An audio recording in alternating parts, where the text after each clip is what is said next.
Bonjour à tous, c'est Lionel d'ML Immobilier et sur cette chaîne, comme vous le savez, on parle beaucoup d'immobilier mais pas que. Le sujet principal, c'est l'achat-revente. Donc si ça vous intéresse, n'hésitez pas à vous abonner et surtout activer la cloche pour recevoir toutes les notifications de nos nouvelles vidéos. Alors aujourd'hui, on va parler d'un sujet dont on parle énormément en ce moment, c'est vaut-il mieux être propriétaire ou vaut-il mieux être locataire?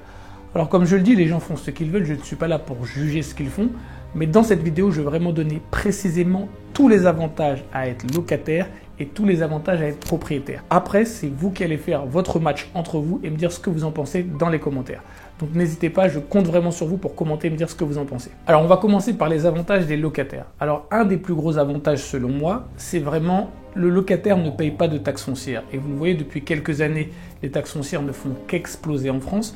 Et au fur et à mesure, je pense que ça va augmenter jusqu'en 2028. On va continuer à voir les taxes foncières exploser. Et le plus gros avantage du locataire, c'est qu'il n'a pas cette taxe. Et c'est aussi pour ça que je fais de l'achat-revente immobilier. C'est parce que je revends le bien très rapidement pour ne pas avoir une taxe foncière de 2000, 2500 qui augmente chaque année. Donc vraiment, pour moi, ça, c'est le plus gros des avantages des locataires. Un autre avantage qu'ils ont, c'est qu'ils n'ont pas les travaux dans la copropriété. Parce que vous savez, quand vous êtes en copropriété, il y a des travaux qui peuvent être votés, surtout les gros travaux comme le ravalement, la toiture, la réfection de la cage d'escalier. Et ben le locataire, ça ne l'impacte pas. Tandis que le propriétaire, il n'a pas le choix. Au bout d'un moment, il est obligé de payer. Un autre avantage que le locataire a, c'est qu'il a plus de mobilité. Parce qu'un locataire, quand il veut déménager, il a juste à mettre son préavis et il peut déménager rapidement.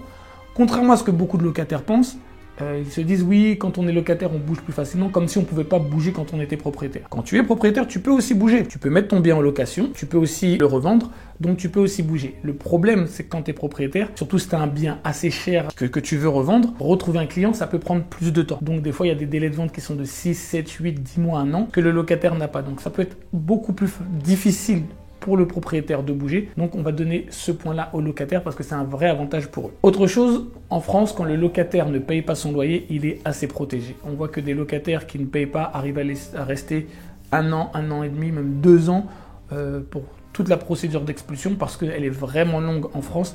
Et ça, c'est un vrai avantage qu'on a en France, mais je pense qu'ils ne vont plus le garder très longtemps parce que les différents gouvernements essaient de changer ces avantages-là. Mais c'est quand même un avantage que les locataires ont, c'est qu'ils sont extrêmement protégés, même s'ils ne payent pas leur loyer. Un autre avantage qui rejoint celui de la taxe foncière dont on a parlé tout à l'heure, c'est que même la taxe d'habitation a complètement sauté. Donc vraiment, le locataire, il est vraiment tax-free, en fait, il ne paye rien. Et ça, c'est un avantage qu'à mon avis, ils ne vont pas garder parce qu'on est en train de voir que le gouvernement essaie de faire en sorte qu'une partie de la taxe foncière soit payée par les locataires ou ils essaient de payer une nouvelle taxe. Ils ne savent pas comment faire, mais croyez-moi, ça ne va pas rester encore une dizaine d'années comme ça. Mais pour l'instant, il faut le reconnaître, les locataires ont cet avantage-là. C'est pas de taxe foncière et en plus, disparition totale de la taxe d'habitation. Vous allez me dire, oui, mais Lionel, les propriétaires non plus ne payent pas la taxe d'habitation. Si, parce que si vous avez une résidence secondaire, vous payez la taxe d'habitation. Tandis que le locataire, lui, il ne paye rien du tout. Encore un dernier avantage pour les locataires, ce sont les APL, parce que le locataire peut avoir des grosses aides pour pouvoir payer son loyer. Et ça, c'est un avantage que ça dépend des moments. Des moments, les propriétaires, eux aussi, ont des APL. Des moments, ils ne les ont pas. Ça change assez souvent. En ce moment, il y a très peu d'APL où il y a très peu de propriétaires qui peuvent y avoir le droit. Il y en a encore un petit peu. Je sais que vous allez chercher sur Internet, vous allez me dire que non, c'est pas possible. Mais il y a encore dans très peu de cas des propriétaires qui peuvent avoir une certaine aide. Tandis que les locataires, énormément d'entre eux peuvent avoir les APL. Il suffit de toucher des revenus assez faibles.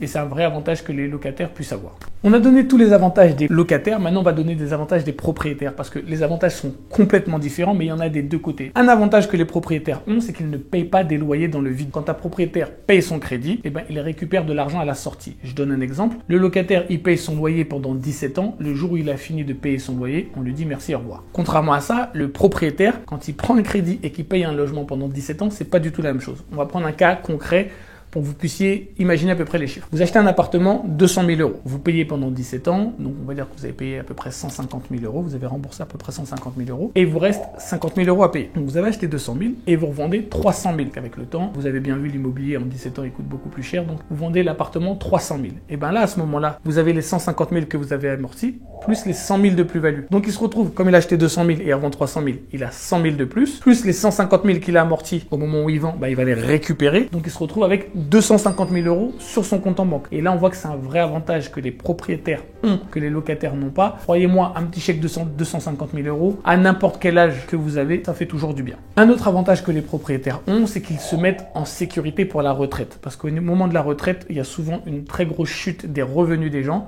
Alors selon votre statut, ça va être 25% ou 46%. Je ne sais pas si vous êtes cadre, employé ou autre. Mais il y a une grosse chute de revenus au moment de la retraite. Et quand vous avez fini de payer le bien dans lequel vous vivez au moment de la retraite, et ben vous vous sécurisez. Parce que si vous gagnez, je dis une bêtise, 3 000 € et vous vous retrouvez à 1 600, 1 700 €, il y a quand même une grosse chute de revenus de près de la moitié de vos revenus. Mais si vous avez fini de payer votre logement avec 1 600, 1 700, 1 800 €, vous allez pouvoir vivre d'une manière correcte. Tandis que quand vous êtes locataire, et ben il n'y a pas ce truc-là où le coût du logement disparaît. Le coût du logement est toujours là et vous devez toujours payer et faire face à ça. Donc ça, c'est un vrai avantage que les propriétaires ont dans l'avenir, selon moi. Autre chose, c'est que quand vous êtes propriétaire, vous léguez quelque chose à vos enfants. S'il vous arrive quelque chose, et je ne vous le souhaite pas, si vous avez des enfants, et ben les enfants récupèrent le bien. Alors il y a des gens qui vont me dire oui, il y a les droits de succession. Croyez-moi, les droits de succession, à moins que vous ayez beaucoup d'argent ou si vous avez une résidence principale à un prix moyen, les droits de succession ne vont pas étouffer vos enfants. Donc c'est quelque chose que vous laissez, tandis que quand vous êtes locataire, vous ne laissez rien à vos enfants. Alors je sais qu'il y a la team, moi je ne lègue rien, il y a la team, moi je veux faire tout pour mes enfants. Chacun fait comme il veut, mais au moins quand vous êtes propriétaire, vous avez ce choix-là. Un autre avantage pour les propriétaires, c'est que quand vous prenez un crédit, c'est qu'il n'augmente pas. 95% des gens en France font des crédits à taux fixe. Donc pour vous donner un exemple, quand vous prenez un crédit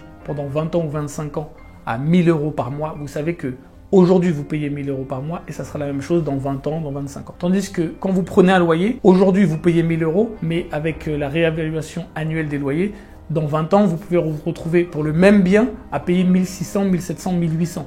Donc c'est vraiment quelque chose qu'il faut vraiment prendre en compte. Le loyer augmente et pas le crédit. Et ça, je pense que c'est un réel avantage pour les propriétaires. D'ailleurs, si vous trouvez des avantages beaucoup plus pertinents les uns que les autres, dites-moi l'avantage qui, selon vous, vous fait passer de la team propriétaire ou l'avantage qui vous fait passer dans la team locataire. Un autre avantage pour les propriétaires, ce sont les différentes assurances. Vous avez tout un tas d'assurances. Les unes sont plus efficaces que les autres. Par exemple, si vous achetez en couple et l'un des deux meurt, le gros avantage, c'est que si vous êtes bien assuré, la maison est payée. Le bien est payé. Ça veut dire que je suis marié avec une femme, elle décède, si on est bien assuré, je ne paye plus la maison et vice-versa. C'est un vrai avantage pour les propriétaires parce que quand vous êtes locataire, vous payez votre loyer, votre époux meurt, vous devez payer votre loyer. Tandis que là, ça vous couvre, vu que vous allez avoir beaucoup moins de revenus, ça vous protège et même, c'est quand même un soulagement, vous venez de perdre quelqu'un, la maison est directement payée, ça peut aider énormément de monde, surtout si madame ne travaille pas ou monsieur ne travaille pas ou si les gens sont âgés.